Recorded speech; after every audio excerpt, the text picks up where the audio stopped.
تو میرے امام کی تقریر سے یہ پتا چلتا ہے کہ زندگی کا جو حصہ اللہ اس کے رسول کی یاد میں گزرا کرتا ہے وہ بڑا انمول ہوا کرتا ہے، بڑا قیمتی ہوا کرتا ہے۔ اس لیے مسلمانوں، جب بھی ایسی پاک مجلس میں آپ کو آنے کا موقع ملے تو اپنے رب کا لاکھ لاکھ شکر ادا کیا کرو کہ اللہ نے آپ کو یہ توفیق بخشی ہے کہ آپ ایسی پاک مجلس میں بیٹھے ہو جس کی وجہ سے آپ کی زندگی کا حصہ اللہ اور اس کے رسول کی یاد میں گزر رہا ہے۔ سبحان اللہ، ذرا بول دیجئے مچل کے سبحان اللہ۔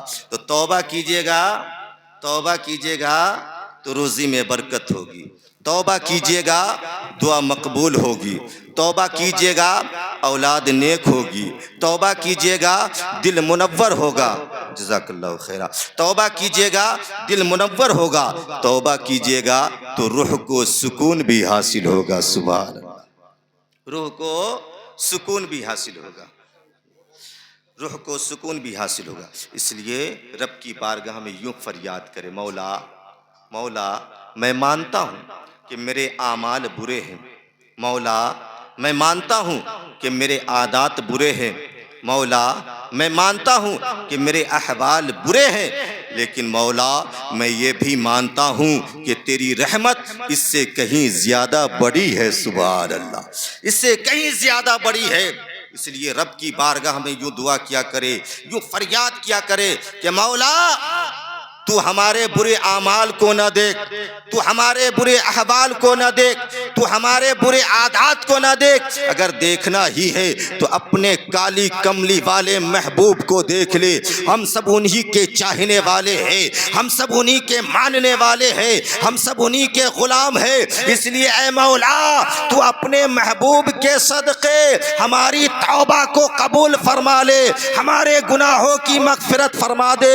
جب آپ اس طرح رب کی بارگاہ میں فریاد کریں گے تو یقیناً اللہ رب العزت اپنے محبوب کے صدقے آپ کی توبہ کو بھی قبول فرما لے گا، آپ کے گناہوں کو بھی مٹا دے گا اور آپ سے محبت بھی فرمانے لگے گا، کیونکہ رب کی رحمت بہت بڑی ہے۔ نعرہ تکبیر، نعرہ رسالت، جشن عید میلاد النبی، نعرہ تکبیر، نعرہ رسالت۔ رب کی رحمت بہت بڑی ہے، عصیاں سے کبھی ہم نے کنارہ نہ کیا، لیکن تو نے دل آزردہ ہمارا نہ کیا۔ ارے ہم نے تو بہت کی جہنم کی تدبیر، مگر تیری رحمت نے اسے گوارا نہ کیا۔ بول دیجئے تیری رحمت نے اسے گوارا نہ کیا۔ استغفار کی ایک فضیلت میں آپ کے گوشے گزار کر کے اپنی جگہ لیتا ہوں، چونکہ وقت بھی زیادہ ہو رہا ہے۔ ایک مرتبہ بول دیجئے مچل کے سبحان اللہ۔ دیکھیے استغفار کی تو بہت ساری فضیلتیں ہیں، ان میں سے میں صرف ایک فضیلت آپ کے گوشے گزار کرتا ہوں۔ ایک مرتبہ حضرت امام حسن رضی اللہ تعالی عنہ کا دربار لگا ہوا تھا، آپ کے پاس جناب ربیع بن صبیح بھی بیٹھے ہوئے تھے۔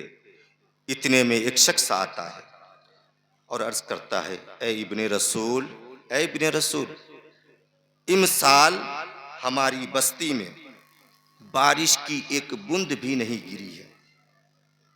میرے آنے کا مطلب و مقصد یہ ہے کہ آپ مجھے کوئی ایسا وظیفہ بتائے کہ جس کے پڑھنے سے بارش کا نزول ہو جائے۔ سبحان اللہ۔ تو حضرت امام حسن رضی اللہ تعالی عنہ فرماتے ہیں کہ جاؤ استغفار پڑھو، جاؤ استغفار پڑھو، اللہ تعالی بارش عطا فرمائے گا۔ سبحان اللہ۔ ابھی یہ شخص گیا ہی تھا کہ دوسرا شخص آ گیا اور وہ کہنے لگا، اے ابن رسول، مجھے غریبی اور مفلسی نے لاچار بنا دیا ہے۔ میرے آنے کا مطلب و مقصد یہ ہے کہ آپ مجھے کوئی ایسا وظیفہ بتائے جس کے پڑھنے سے غریبی دور ہو جائے، مفلسی دور بھاگ جائے اور رزق میں وسعت پیدا ہو جائے۔ سبحان اللہ۔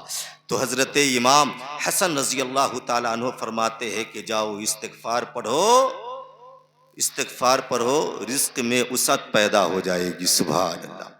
ابھی یہ شخص گیا ہی تھا کہ اتنے میں تیسرا شخص آ گیا اور وہ رو رو کر فریاد کرنے لگا، اے ابن رسول، میری شادی کو کئی برس گزر چکے ہیں، ابھی تک کوئی اولاد پیدا نہیں ہوئی ہے، میرے آنے کا مطلب و مقصد یہ ہے کہ آپ مجھے کوئی ایسا وظیفہ بتائے، کوئی ایسا وظیفہ بتائے جس کے پڑھنے سے میں صاحب اولاد بن جاؤں۔ تو حضرت امام حسن رضی اللہ تعالیٰ عنہ اس سے بھی فرماتے ہیں، جاؤ استغفار پڑھو، اللہ تعالیٰ صاحب اولاد تجھے بنا دے گا۔ سبحان اللہ۔ ابھی یہ شخص گیا ہی تھا کہ چوتھا شخص آ گیا، وہ بھی رو رو کر فریاد کرنے لگا، اے ابن رسول، میری زمین اس قدر بنجر بن چکی ہے کہ نہ اس میں کھیتی اگتی ہے نہ باغ لگتا ہے، میرے آنے کا مطلب و مقصد یہ ہے کہ آپ مجھے کوئی ایسا وظیفہ بتائے جس کے پڑھنے سے میری زمین نرم ہو جائے اور اس میں باغ لگنے لگے۔ سبحان اللہ۔ تو حضرت امام حسن رضی اللہ تعالیٰ عنہ ان سے بھی فرماتے ہیں، جاؤ استغفار پڑھو، اللہ تعالیٰ تیری زمین میں باغ لگا دے گا۔ سبحان اللہ۔ چار شخص آئے، جب یہ چاروں کے چاروں چلے گئے تو جناب ربیع بن صبیح نے حضرت امام حسن مجتبی رضی اللہ تعالی عنہ کی بارگاہ میں عرض کیا، اے ابن رسول، معاملہ سمجھ میں نہیں آتا ہے، آنے والا چار تھا، چاروں کی حاجتیں الگ الگ تھی، ایک کو پانی کی ضرورت تھی، ایک کو مال کی ضرورت تھی، ایک کو اولاد کی ضرورت تھی، ایک کو باغیچے کی ضرورت تھی، لیکن آپ نے چاروں کا علاج ایک ہی بتایا، جاؤ استغفار پڑھو، جاؤ استغفار پڑھو، جاؤ استغفار پڑھو۔ آخر اس کی وجہ کیا ہے؟ آخر اس کا سبب کیا ہے؟ تو حضرت امام حسن رضی اللہ تعالی عنہ فرماتے ہیں، اے ربیع بن صبیح، حیران و پریشان ہونے کی ضرورت نہیں ہے، یہ کوئی میں نہیں کہتا، یہ تو رب کا قرآن کہتا ہے کہ استغفار پڑھو گے تو اللہ تعالیٰ بارش بھی عطا فرمائے گا، استغفار پڑھو گے تو اللہ تعالیٰ مال بھی عطا فرمائے گا، استغفار پڑھو گے تو اللہ تعالیٰ اولاد بھی عطا فرمائے گا، استغفار پڑھو گے تو اللہ تعالیٰ باغیچہ بھی لگا دے گا۔ پتہ چلا، معلوم ہوا کہ استغفار پڑھنے سے جہاں گناہوں کی مغفرت ہوتی ہے، وہیں استغفار پڑھنے سے جائز مرادیں بھی پوری ہوتی ہے، جائز مرادیں بھی پوری ہوتی ہے۔ فَقُلْتُ اسْتَغْفِرُوا رَبَّكُمْ إِنَّهُ كَانَ غَفَّارًا يُرْسِلِ السَّمَاءَ عَلَيْكُمْ مِدْرَارًا وَيُمْدِدْكُمْ بِأَمْوَالٍ وَبَنِينَ وَيَجْعَلْ لَكُمْ جَنَّاتٍ وَيَجْعَلْ لَكُمْ أَنْهَارًا مَا لَكُمْ لَا تَرْجُونَ لِلَّهِ وَقَارًا، مَا لَكُمْ لَا تَرْجُونَ لِلَّهِ وَقَارًا۔ حضرت نوح علیہ السلام نے اپنی قوم کے لوگوں سے کہا تھا، سنو، استغفار پڑھ کے تم رب کی بارگاہ میں بخشش طلب کرو، جب تم استغفار پڑھو گے تو یقیناً اللہ رب العزت تمہاری مغفرت فرما دے گا، اور صرف مغفرت ہی نہیں، اس کے بعد وَيُرْسِلِ السَّمَاءَ عَلَيْكُمْ مِدْرَارًا، تمہارے لیے موسلادھار بارش بھیجے گا، وَيُمْدِدْكُمْ بِأَمْوَالٍ وَبَنِينَ، اور تمہاری مدد مال کے ذریعے بھی فرمائے گا اور بیٹوں کے ذریعے بھی فرمائے گا۔ سبحان اللہ۔ مال کے ذریعے بھی فرمائے گا اور بیٹوں کے ذریعے بھی تمہاری مدد فرمائے گا۔